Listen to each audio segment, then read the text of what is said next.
That's Hunter Siegel Cook, my co-president. Do I like him? No. Do I believe in him? That's beside the point. But any student who can help lead a slate in a transformation from a planning committee to a governing body is tapped into something larger than himself. And larger than me, I hate to admit it. I brought Hunter on and formed the slate early last May, and he made himself a valuable member.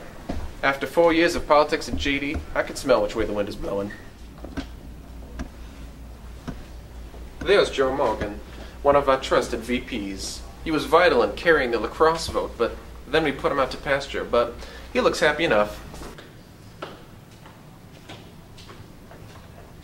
Ross DeVito, our other co-vice president. When it comes to idea development, he's a good man to count on. When it comes to anything emotional at all, not so much. There's good old Eshawn, our money man. The only thing backhand about him happens on the tennis court.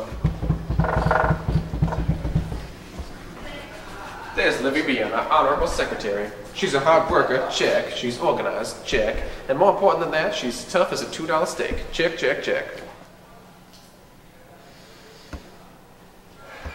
This one's Simon Schmidt-Hall, our director of communications. When it comes to JD, you don't only need ideas, you need a story to tell. Even with the accidental favorite of a tweet from the official account, Simon keeps our message on track. As for me, I'm just a lonely school co-president. I keep things moving in a school choked with delay and bureaucracy. My job is to clear the pipes and to keep things on track. But I've done my work and it's paid off. Give and take. Welcome to JD.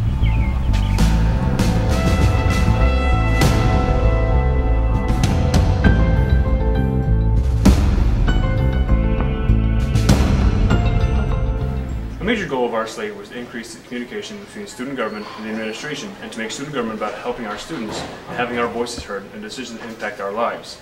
Over the past year, members of our slate have met with the building level team, the technology committee, the PTG, and presented to the Board of Education, and met frequently with Mr. Gasparini to make sure the voices of the students are being heard.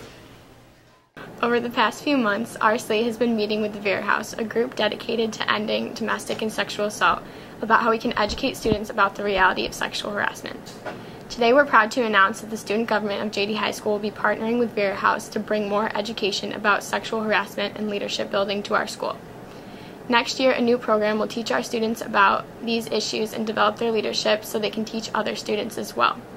This is the first step in the progress of education and prevention of sexual harassment in JD and beyond. Sports! 360! Sports! Sports! Sports! Sports! JD's proven again that none of these other schools can run with us.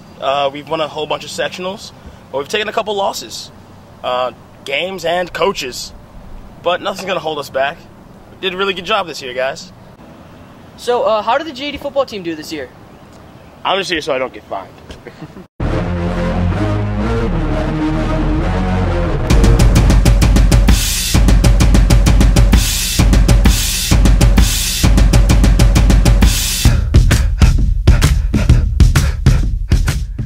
A year ago, they said we couldn't do it. Teachers, peers, and the former student government said we couldn't do it. But within our first 5 months, we got the cell phone policy almost completely reversed. Now, we can use phones and lunches thanks to our coordination with the building level team and the administration. We promised it during our campaign and we followed through. This year we are taking a hard look at recycling in our school. The janitors are doing all they can, but this is on us. We can't recycle if we throw trash in the wrong bin, and there's no need to recycle if we throw recyclables in the trash. After discussions with the administration, our school will be getting different bins for recycling, which easily tell you which bin is for trash and which is for paper. This is on us. During the campaign last year, we promised to increase the communication between the grade level slates and the school-wide slate. We believe that this will lead to more progress and changes that will help our school.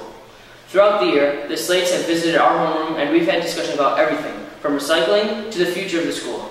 These discussions have led to great new ideas for our school and its students. Our slate was founded on a belief. The belief that our student government should be a respectable group of people committed to being the voices of our student body. We believe that students deserve a say in the decisions that impact their lives and their education. We want student government to become something larger than just a planning committee. We want student government to be a vehicle for change because we believe that we're a great school, but we recognize that we have more work to do. We believe that a student government should be committed to making the students' lives better and enhancing their education. A few weeks ago, we introduced the Constitution for Student Government. This document creates a student council with all elected officials from every grade. This document creates frequent meetings with the administration to ensure our needs are being met. And this document assigns each club a member of the student council so school activities as a whole can function in more connected and beneficial ways. Lastly, this document creates a true government to ensure that the wants of our students are being met, that the needs of our students are being addressed, and that the voices of our students are being heard. It has been a true honor serving as your co-president, and as our term comes to a close, I can only hope that the next leaders of student government carry the same belief in progress, ability, and change. Thank you very much, and God bless the United States of America.